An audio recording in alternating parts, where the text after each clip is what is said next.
Photo তোলা ও video করার শরীয়ী বিধান কি? দলিল প্রমাণ সহ বিস্তারিত তথ্য দিয়ে বাধিত করবেন। ফটো তোলা, যেটাকে আমরা মোবাইলের মাধ্যমে আজকাল তুলে থাকি, ফটোগ্রাফি যেটাকে বলি আমরা, এই ফটো তোলা এবং ক্যামেরা ইত্যাদিতে ভিডিও ধারণ করা, এটির বিধান নিয়ে ওলামা ইকরামের মধ্যে মত পার্থক্য আছে। অনেক ওলামা ইকরাম এটাকে নাজায়েজ এবং গুনাহের কারণ বলেন এবং তার দলিল হলো নবী করিম সাল্লাল্লাহু আলাইহি ওয়াসাল্লামের সে হাদিস, যে হাদিসে তিনি ছবি অঙ্কনকারীদের জন্য ভৎসনা করেছেন। তিনি বলেছেন যে লা তাদখুলুল মালাইকাতু বাইতান ফিহি কালবুন আও সূরা, যে ঘরের ছবি কিংবা কুকুর আছে সেখানে রহমতের ফেরেশতা প্রবেশ করে না। অন্য হাদিসে নবী সাল্লাল্লাহু আলাইহি ওয়াসাল্লাম লানত বা আল্লাহর রহমত থেকে দূরে সরার বদদোয়া করেছেন ওই ব্যক্তির জন্য যারা ছবি অঙ্কন করে। তো এই হাদিসের ভিত্তিতে ওলামা ইকরাম সাধারণভাবে, অনেক ওলামা ইকরাম সাধারণভাবে সকল ছবির জন্য এই একই বিধান প্রযোজ্য বলেছেন, যার কারণে যে ছবি মানুষ তুলে দিয়ে আঁকে কিংবা ভাস্কর্য ইত্যাদি দ্বারা ছবি নির্মাণ করে, সেই ছবির ক্ষেত্রে তো সর্বসম্মতিক্রমে সেটি হারাম, সেটা নিয়ে কারোর কোনো দ্বিমত নাই।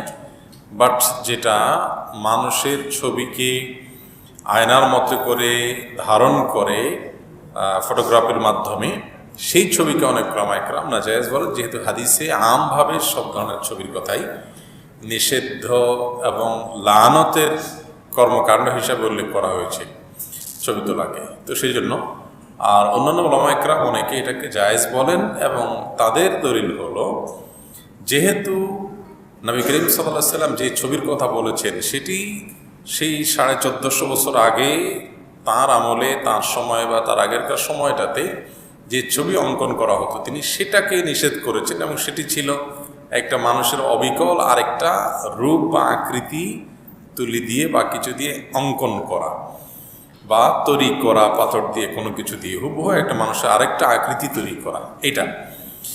আর আজকালকার যুগে এই যে ফটোগ্রাফিতে আমরা যে ছবি দেখতে পাই, এই ছবিগুলো এগুলো সাধারণত একটা মানুষের ভিন্ন কোনো আকৃতি না, একটা মানুষের হুবহু একটা মানুষের আরেকটা রূপ বলতে পারি। আয়না যেরকম ধরলে আয়নাতে একটা মানুষ দেখা যায়, বাইরে একটা মানুষ দেখা যায়, মানে টাইপটা অনেকটা এইরকম, যে একটা মানুষেরই আরেকটা তারই এই রূপটার আরেকটা কপি মাত্র।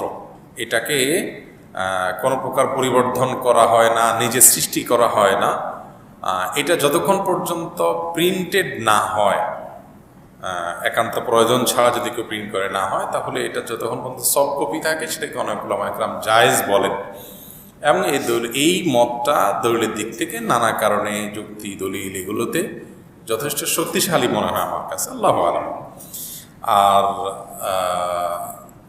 তবে এটা ঠিক যে যেহেতু ওলামাদের ইখতিলাফ আছে এবং বিষয়টা হালাল হারাম নাজায়েজ জায়েজের ব্যাপার, জায়েজ না জায়েজের ব্যাপার, সেজন্য এহতিয়াত এবং সতর্কতা হলো বিনা প্রয়োজনে ছবি তোলা থেকে বিরত থাকা।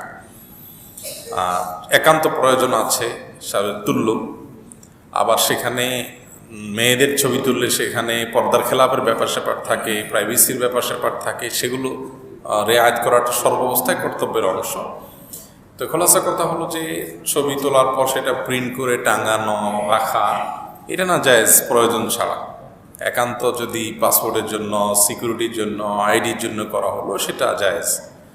আর এর বাইরে আপনার শুধু ছবি তুলে কেউ মোবাইলে রেখে দিল, সেটা যদি শরিয়ার সীমা লঙ্ঘন না করে, তাহলে সেটা অনেকগুলো রকমতে জায়েজ, যেহেতু এটা সফট ভার্সন। এবং হাদিসে যে ছবি অঙ্কনের কথা বলা হয়েছে সেই সময় যে ছবি ছিল এটা সেটা না, এটা ভিন্নতর। এই পার্থক্যটা অনেকগুলো করেছেন, অনেকে করেন না। সতর্কতা হলো একান্ত প্রয়োজন ছাড়া, যেমনে সেমনে আজকাল তো এমন একটা রোগ হয়েছে, ছবি ছাড়া কিছুই মানুষ করে না, শুধু নামাজটা বাকি রয়েছে। কয়েকদিন পরে হয়তো নামাজেও সেলফি তুলবে মানুষ, যে নামাজটা পড়লাম, ফেসবুকে দেবো কীভাবে, আমি নামাজ পড়ছি এই জন্য তুলে দিলাম। আল্লাহ তাআলা মাফ করুক, এটা এক ধরনের প্রদর্শন প্রিয়তা, এটা একটা রোগে পরিণত হয়েছে। বিশেষ করে ইবাদত বন্দেগী, ভালো কাজ, এটা ছবি দিয়ে প্রচার করার একটা মানসিকতা। আমরা সুন্নাহ ফাউন্ডেশন তরফ থেকে যে চ্যারিটি কাজ করি সেগুলো আমরা ছবি তুলতে হয়, কারণ মানুষের কাছে জবাবদিহিতার ব্যাপার, এভিডেন্স প্রমাণের ব্যাপার, সেটার জন্য। জাযাকুমুল্লাহ খাইর।